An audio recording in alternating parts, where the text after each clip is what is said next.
Long ago, before roads crossed the forests and before people forgot how to listen to nature, there stood a village beside a great river. The village was called Nkumbe. It rested on red earth surrounded by farms, palm trees and thick green forest. And below it flowed the River Amara. The people of Nkumbe depended on the river for everything. It gave them fish, it gave them water, it fed their crops, it carried their canoes to distant markets. The elders always taught the same warning: respect the river, never pollute it, never mock it, never take more than you need. Because the river was not believed to be ordinary water, the villagers said a spirit lived within it. Her name was Mother Amara. They said she protected the village, but they also said she remembered every insult. For generations, the people honored the river. Before planting season, they offered cola nuts. Before fishing season, they poured palm wine at the riverbank. Children learned songs thanking the water for life, and the village prospered. The rains came on time, the farms stayed green, the fish were plentiful. But everything changed after the old chief died. Chief Nwoko had been wise and patient. He listened to the elders. He respected tradition. And he always reminded the villagers never to anger the river. But after his death, his son Obasi became chief. Chief Obasi was young, ambitious, and proud. He had traveled to distant towns and returned, believing the old traditions were foolish. One day, he gathered the villagers beneath the great silk cotton tree. "We have lived too long in fear," he announced. "The river is only water. Water cannot hear, water cannot punish." Many villagers looked uncomfortable, but some nodded. An old woman named Mama Efe stepped forward. She was the oldest person in Nkumbe. Her voice was quiet, but everyone listened when she spoke. "My son," she said, "silence does not mean weakness. The river hears more than you think." Obasi smiled dismissively. "You old people see spirits everywhere." From that day, the village began to change. The annual offerings stopped.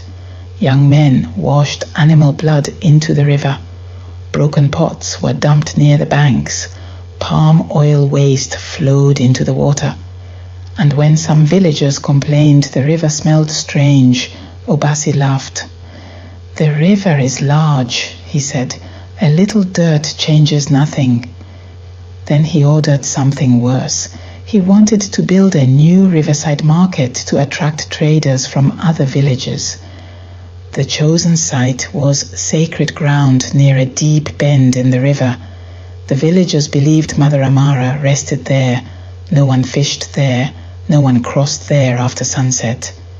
But Obasi ignored the warnings.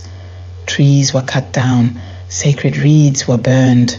Old shrines were destroyed. Mama Efe stood by the river and whispered, "Forgive them. They no longer remember gratitude." For a while, nothing happened.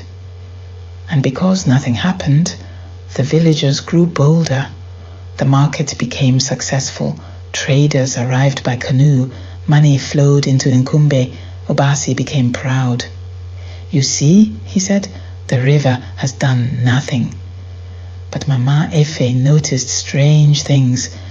Birds stopped nesting near the bend. Mist rose from the water at night. Sometimes people heard crying near the riverbank. Then came the first warning. One morning during dry season, the villagers woke to find river water covering the lower path. It made no sense. There had been no rain. Mama Efe touched the water and frowned. "This is warning water," she whispered. But by midday, the water disappeared. Obasi mocked the villagers again.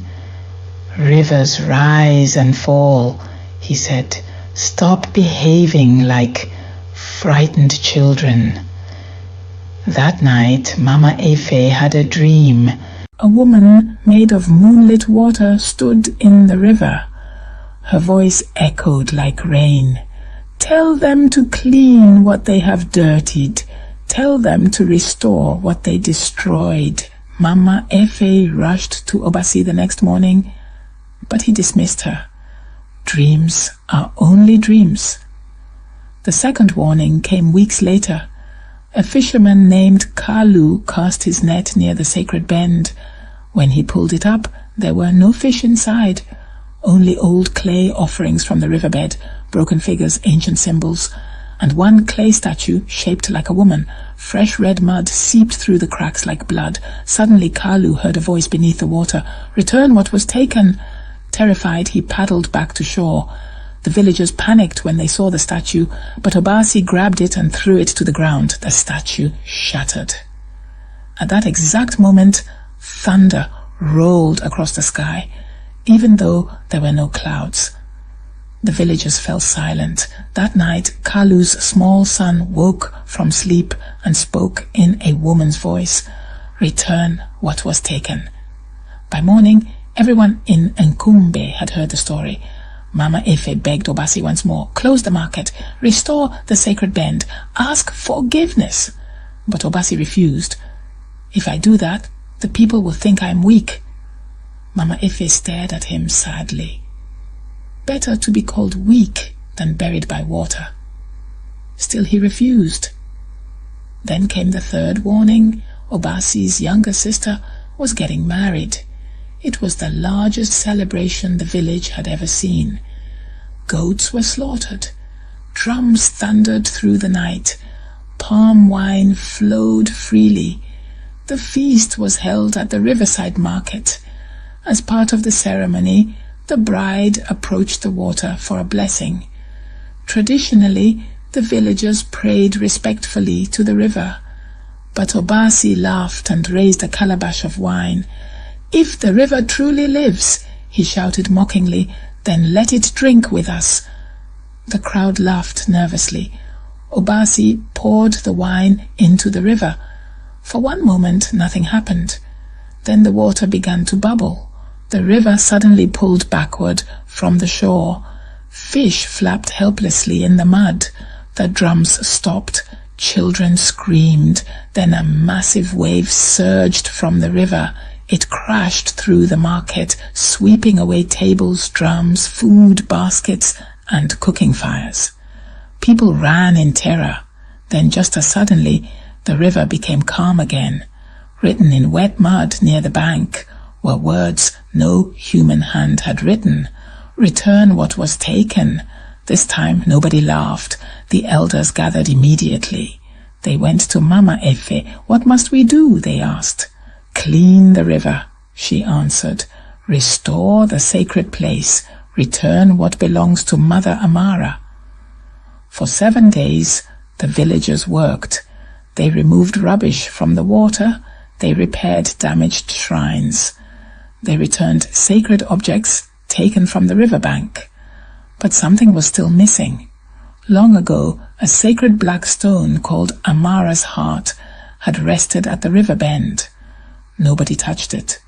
When Obasi built the market, the stone disappeared. A little girl named Nia finally revealed the truth. "The chief's men took it," she whispered. The villagers confronted Obasi. At last he admitted it. He had buried the sacred stone beneath his new storehouse foundation. The crowd gasped. "You built your wealth on the river's heart," Mama Efe said. Obasi still refused to remove it. That night the river began to rise, slowly, silently. No rain fell, yet the water swallowed the lower path and crept towards the village. Then a voice echoed across the water. Every person heard it. "Return my heart before sunrise."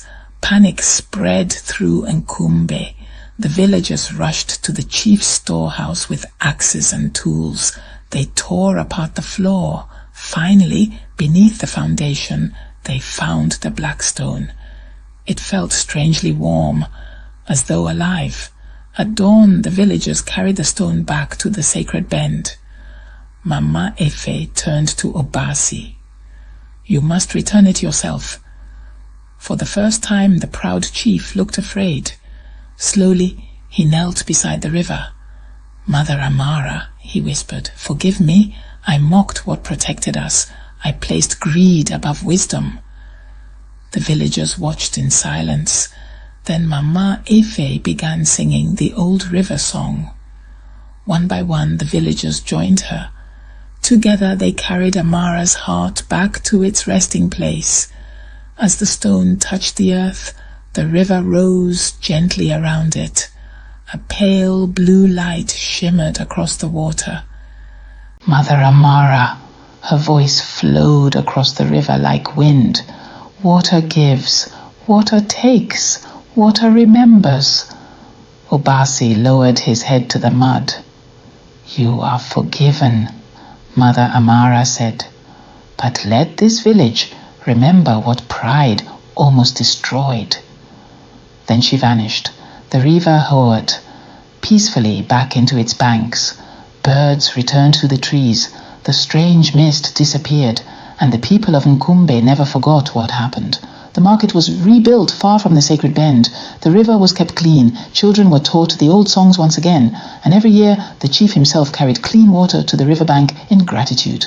As for Obasi, he changed. He became quieter, humbler, wiser. And whenever travelers praised the wealth of Nkumbe, he simply answered, "We survive because the river is patient." Years later, children would ask the elders, "Was Mother Amara truly real?" And the elders would smile. Then they would point towards the river and say, "Mock it if you wish." And you may discover the answer yourself. Because the people of Nkumbe learned something many forget. A river is not just water. A forest is not just trees. And the earth is not silent simply because it does not speak in human words. Nature remembers. Nature watches. And when humans grow too proud, even the river can rise to remind them. If this story spoke to you, leave a like and subscribe so these African folktales continue to live on for the next generations. Until our next story, walk gently through the world, and may wisdom guide your path.